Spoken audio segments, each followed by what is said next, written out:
নমস্কার বন্ধুরা, আমি আজকে দেখাচ্ছি গলদা চিংড়ির তরকারি।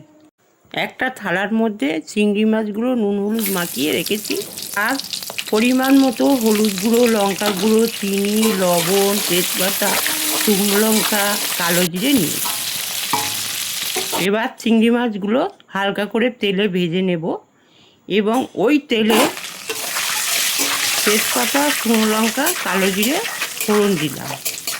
তারপরে আগে থেকে পেস্ট করে রাখা আদা, রসুন, পেঁয়াজ ও ধনে বাটা দিলাম। এরপর নুন, হলুদ, লঙ্কা, অল্প চিনি দিলাম। এরপর সেদ্ধ করে রাখা আলুগুলো দিয়ে কষতে থাকব। কষতে কষতে যখন তেল ছাড়বে অল্প করে জল দিয়ে দেব। এবার কিছু সময় কষানোর পরে ঢাকা দেব।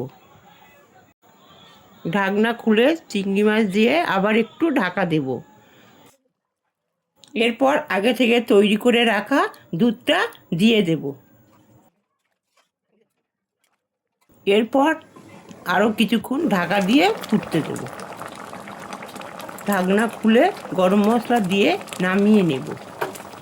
তৈরি হয়ে গেল চিংড়ি মাছের তরকারি। ভালো লাগলে লাইক, কমেন্ট, সাবস্ক্রাইব করে আমার পাশে থাকবেন।